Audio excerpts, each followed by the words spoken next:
So today our topic is complication of pregnancy. So let us start with anemia. Anaemia कब होता है? Anaemia से पहले normal haemoglobin level क्या होता है? फीमेल में 12 होता है एंड मेल में 13 होता है. बट अगर 10.5 ग्राम पर 100 ml हीमोग्लोबिन अगर इससे कम हुआ, 10.5 से कम हुआ, तो हम लोग बोल सकते हैं कि फीमेल को आयरन डेफिशिएंसी एनीमिया है. तो फर्स्ट कॉम्प्लिकेशन है एनीमिया. उसकी वजह से क्या होगा? पेलर, मतलब स्किन एकदम लाइट कलर की हो जाएगी, पेल हो जाएगा. डिफिकल्टी इन ब्रीथिंग होगी एंड इडिमा, मतलब स्वेलिंग जैसा फॉर्म होएगा. 10.5 ग्राम से भी कम, अगर लेस देन 6.5 ग्राम होएगा तो सीवियर केस है. तो अभी हम लोग ने कॉम्प्लिकेशन देख लिया. उसका ट्रीटमेंट क्या करेंगे डॉक्टर लोग? या तो ओरली हीमोग्लोबिन आयरन की टेबलेट्स देंगे, हीमोग्लोबिन बढ़ाने के लिए आयरन की टेबलेट्स देंगे, या तो पेरेंटल थेरेपी करेंगे.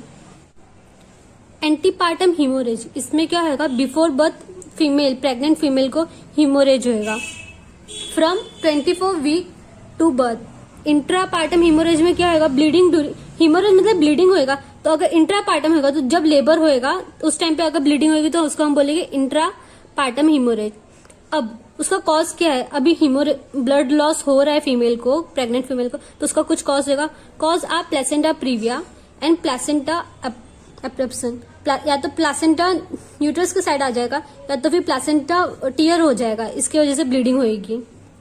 नाउ ब्रीच पोजीशन उसमें क्या होएगा? External cephalic version predispose by uterine एनोमैली.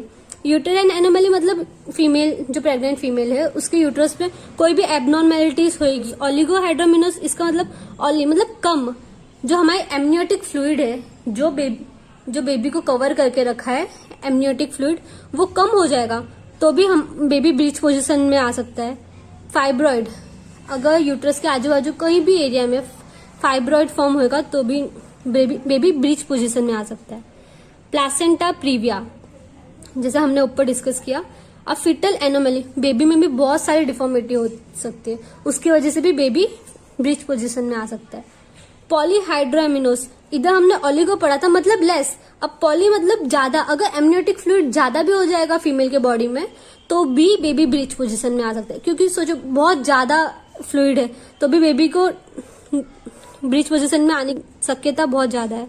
And multiple pregnancy, अगर एक साथ 2-3 प्रेगनेंसी हुई तो भी बेबी ब्रीच पोजीशन में आ सकता है. कार्डियक डिसीज में क्या होगा? Risk of decomposition during labour. जब फीमेल लेबर में आएगी, मतलब जब पुश करने वाला टाइम होएगा, तो उस टाइम पे डिकम्पोजिशन के चांसेस इंक्रीज हो जाएंगे. Fifth is diabetes mellitus, dehydration, पानी, वाटर लॉस होएगा. हाइपरग्लाइसेमिया, वाटर लॉस होएगा, उसके साथ जो ग्लूकोज लेवल है वो ज्यादा हो जाएगा, क्योंकि डायबिटीज में तो ग्लूकोज लेवल ज्यादा ही हो जाता है.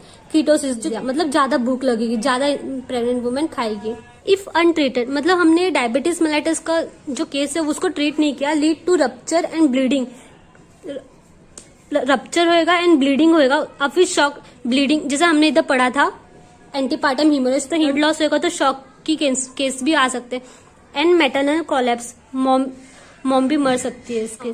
इक्टोपिक प्रेगनेंसी मतलब मोस्टली प्रेगनेंसी जहां पे अपने यूट्रस में फिटस डेवलप होता है वहां पे नहीं होएगा फिटस डेवलप. कोई भी फैलोपियन ट्यूब या कोई भी अलग साइट में डेवलप हो गया फिटस, तो उसको हम बोलते हैं इक्टोपिक प्रेगनेंसी.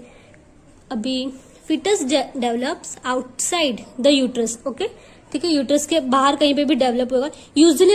यूजुअली देखा जाता है कि फैलोपियन ट्यूब में फिटस डेवलप होता है.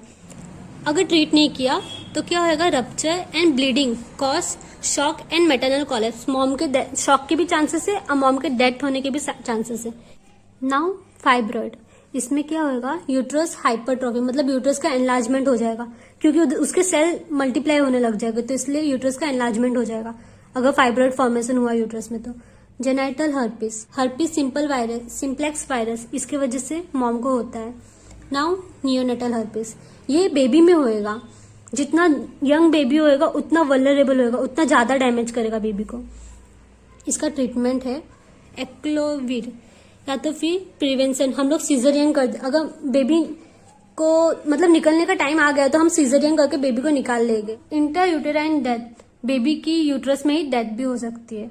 Lack of foetal movement and heart sound, अगर इंट्रायूटेराइन डेथ है तो फिर डॉक्टर लोगों को कैसे मालूम पड़ेगा कि इंट्रायूटेराइन डेथ है? फिटल का मूवमेंट नहीं होएगा, या तो फिर हार्ट साउंड, जो अल्ट्रासोनोग्राफी करेंगे तो उस टाइम पे फिटल का मूवमेंट नहीं दिखेगा, तो इंट्रायूटेराइन डेथ हो सकता है। उसके कॉज क्या है? Placental insufficiency. कोई कोई मदर में क्या होता है, प्लासेंटा इतना डेवलप ही नहीं होता है, इनसफिशिएंट होता है, तो फिर डेफिनेटली वो मदर बनेगी तो प्रॉब्लम क्रिएट होगा। इसके लिए प्लासेंटा अगर इनसफिशिएंट होगा तो भी बेबी की डेथ हो सकती है। नाउ फिटल ग्रोथ रिटार्डेशन, जो बेबी का ग्रोथ है, फिटस का ग्रोथ है, वो कम हो जाएगा। रिटार्डेशन मतलब कम हो जाएगा। उसके कॉज है प्रोग्रेसिव हाइपोक्सिया, अगर ऑक्सीजन जो बेबी को मिलना चाहिए वो नहीं मिला तो फिर बेबी का है ना ग्रोथ कम होएगा। हाइपोक्सिया मतलब oxygen supply to baby. Pre eclamptic toxaemia, ठीक है। तो ये जो जैसे हमने ऊपर देखा सीजर्स आती है मॉम को, तो अगर पहले से आएगा उसकी वजह से अगर टॉक्सिसिटी बढ़ गई तो उसकी वजह से भी बेबी का ग्रोथ रिटार्ड हो सकता है। HTN हाइपरटेंशन, अगर मॉम को हाइपरटेंशन है तो भी बेबी का ग्रोथ रिटार्ड है। प्लासेंटल सेपरेशन, अगर प्लासेंटा में कुछ भी सेपरेशन हुआ तो भी बेबी का जो फिटल का ग्रोथ है वो रिटार्ड होएगा। नाउ मल्टीपल प्रेगनेंसी, ये पहले भी आया था। अगर ब्रीच पोजीशन में अगर बहुत सारी प्रेगनेंसी हुई एक ही टाइम पे तो फिर भी कॉम्प्लिकेशन बढ़ जाते हैं। Pregnancy induced hypertension and premature labour. Oligohydramnios, इसमें क्या होगा, एम्नियोटिक फ्लूइड है जो वो ऑली मतलब कम हो जाएगा। कॉज फिटल एनोमैली, CTEV एक किस्म का क्लब फुट है, वो बेबी में होता है। अगर कम हो गया हमारा जो एम्नियोटिक फ्लूइड है वो कम हो गया तो फिटल में बहुत सारे एब्नॉर्मलिटीज हमको देखने को मिलेंगे। टॉर्टिकल्स, ये एक किस्म का है ना बेबी की एब्नॉर्मलिटी है जिसमें स्टर्नोक्लेडोमास्टाइड मसल जो है वो शॉर्टन हो जाता है, तो इसलिए बेबी का एक साइड मतलब एक ही साइड फेस रहता है, ठीक है। And dry skin of baby की स्किन ड्राई हो सकती है। नाउ 14 दिस प्लासेंटा प्रीविया, ये 4 डिग्री में होता है। Placenta previa, placenta implantation close to और ओवर सर्विक्स मतलब अगर सर्विक्स के पास आ गया प्लासेंटा, जो यूजुअली पीछे होना चाहिए वो अगर सर्विक्स के पास आ गया तो क्या होएगा, प्लासेंटा प्रीविया के चांसेस है। तो 4 डिग्री है। Little encroachment on lower segment, मतलब थोड़ा सा लोअर सेगमेंट के मतलब सर्विक्स के थोड़े पास आना, उसको little encroachment 1st degree. Second, part of placenta in lower segment reaching internal OS, अगर बहुत आधा पार्ट OS में पहुंच गया, इंटरनल OS में पहुंच गया है तो ये 2nd डिग्री। फिर 3rd वन है over internal OS but not completely on dilatation, internal OS के जस्ट ओवर आ गया। और फिर 4th डिग्री है अगर centrally over the internal OS, मतलब एकदम ही ऊपर है, ठीक है। अगर एकदम ही ऊपर है तो क्या होएगा, ब्लीडिंग ज्यादा होएगी मॉम को। प्लासेंटा प्रीविया के 4 डिग्री हमने पढ़े। Now 15 one is pregnancy induced hypertension, pregnancy के टाइम पे अगर हाइपरटेंशन हुआ उसको बोलते हैं pregnancy induced hypertension. Prima gravida मतलब जो मॉम पहली बार मदर बन रही है। एंड प्रोटीन्यूरिया में क्या होएगा, यूरिन में प्रोटीन एक्सेस हो जाएगा, तो ये भी हो सकता है प्रेगनेंसी इंड्यूस हाइपरटेंशन में। नाउ हेल्प सिंड्रोम होएगा, या तो सीजर्स अटैक आएंगे मदर को, बेड रेस्ट या तो सेडेटिव एंड डाययूरेटिक यूज। अगर ये केस है प्रेगनेंसी इंड्यूस हाइपरटेंशन है तो क्या होएगा, बेड रेस्ट देंगे हम लोग, डॉक्टर जो होएगा सजेस्ट करेगा बेड रेस्ट करो, या तो सिडेटिव लो या तो फिर डाययूरेटिक्स यूज। जेनेटिक डिसऑर्डर में क्या होएगा, सिकल सेल एनीमिया, ये भी एक किस्म का जेनेटिक डिसऑर्डर है, या तो थैलेसेमिया, मतलब ये मदर को होएगा तो डेफिनेटली बेबी में भी आ सकता है, thalassaemia alpha and beta. Muscular skeletal complication, इसमें क्या मसल एंड स्केलेटल इन्वॉल्व होंगे, वैसे कॉम्प्लिकेशन हो सकते हैं जैसे LBP, PFM डिस्फंक्शन, या तो फिर डायस्टेटिन रेक्टाई का डिस्फंक्शन, बहुत बाकी सब मसल के भी डिस्फंक्शन होंगे, तो ये होते हैं muscular skeletal complication.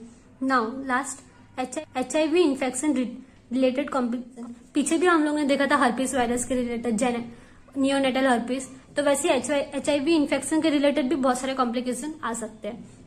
Now if you like the video, do like, share and subscribe the channel, and thank you for watching.